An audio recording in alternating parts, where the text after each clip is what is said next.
Alors on va parler pour finir des pays du tiers-monde, parce que alors là, le système dont je viens de vous parler, il est merveilleux parce que, bon, c'est très bien d'endetter une belle-sœur dans une petite ville, c'est très bien d'endetter une grosse entreprise dans une capitale, mais le top du top, c'est d'endetter tout un pays d'un coup. Et là, il y a des spécialistes de ça, il y a le Fonds monétaire international, il y a la Banque mondiale, il y a l'OMC, qui ont des individus, des équipes particulières qui vont dans les pays pauvres, en général où on peut trouver des ressources qui sont utiles aux pays riches, des ressources minières, des ressources géologiques, des ressources énergétiques, du pétrole, etc. Et on dit aux dirigeants de ces pays, est-ce que vous savez que vous êtes assis sur des montagnes de profits? Mais comment vous allez faire pour les tirer du sol, pour les extraire? Vous n'avez pas d'usine, vous n'avez pas de route, vous n'avez pas d'ouvriers, vous n'avez pas de savoir-faire, vous ne savez rien. Et pourtant, Dieu sait que vous pourriez vous enrichir, et enrichir votre population. Ben non, on ne peut rien faire, on n'a rien, on n'a rien. Bon. Ben écoutez, nous, on est le FMI, on est la Banque mondiale, on peut vous prêter des milliards de dollars. Et avec vos milliards de dollars qu'on va vous prêter, vous allez pouvoir exploiter vos ressources et nous rembourser haut la main sans problème. Mais il y a une petite clause dans le contrat de prêt, et de toute façon vous ne pouvez pas y couper, c'est que vous allez avoir besoin de routes, vous allez avoir besoin d'un port pour que les pétroliers puissent aborder, vous allez avoir besoin d'un pipeline pour aller des puits de pétrole au port, vous allez avoir besoin de soldats pour protéger le pipeline des terroristes, donc on amènera aussi quelques soldats, et vous allez avoir besoin de beaucoup d'argent pour financer tout ça. Et à qui vous allez acheter tout ça? Où sont vos entreprises? Mais on vous a dit, on n'a pas d'entreprise. Ah bon?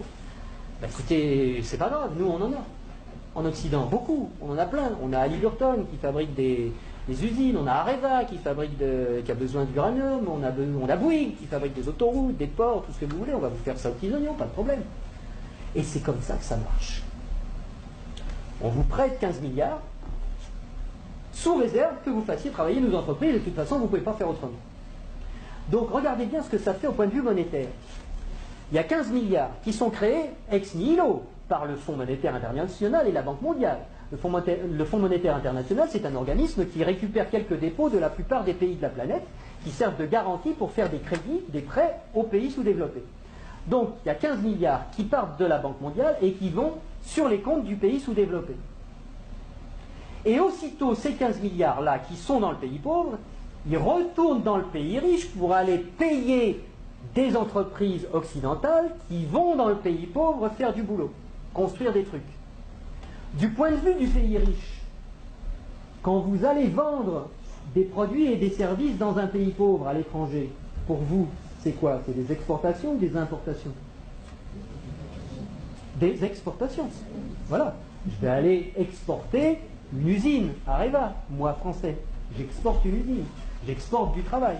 J'exporte des chars. J'exporte des fusils. J'exporte des outils, de l'outillage. Donc, ce qui est génial, c'est que les 15 milliards qui sont partis des pays occidentaux, qui sont allés dans le pays pauvre, il y a des services qui sont exportés par les pays occidentaux envers les pays pauvres, et l'argent, qu'est-ce qu'il fait? Il revient dans les pays riches, les 15 milliards. Ils reviennent. Bon.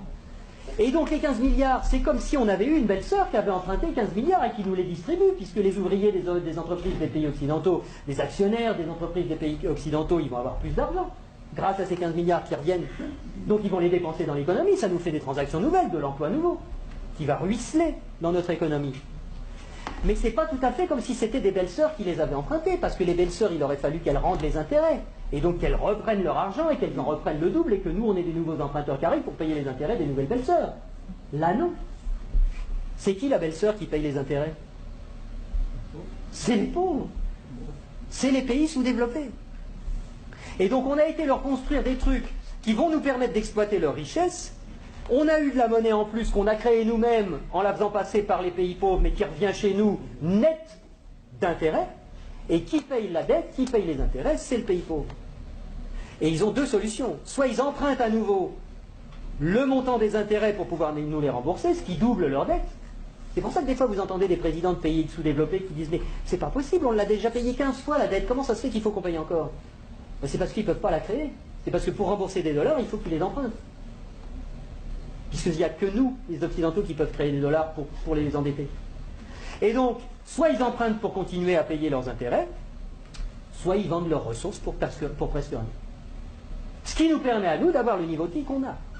Et d'avoir les ressources des pays sous-développés, qu'on a bien choisis parce qu'ils étaient riches en ressources dont on a besoin, et d'avoir le niveau de vie qu'on a, et d'avoir de l'essence pas chère, et d'avoir des iPhones pas chers, etc. C'est grâce à ça. Donc il faut réfléchir à ça aussi. Il faut savoir que si on a le niveau de vie qu'on a, c'est parce qu'il y a une prédation sur les ressources de la Terre entière, qui nous profitent.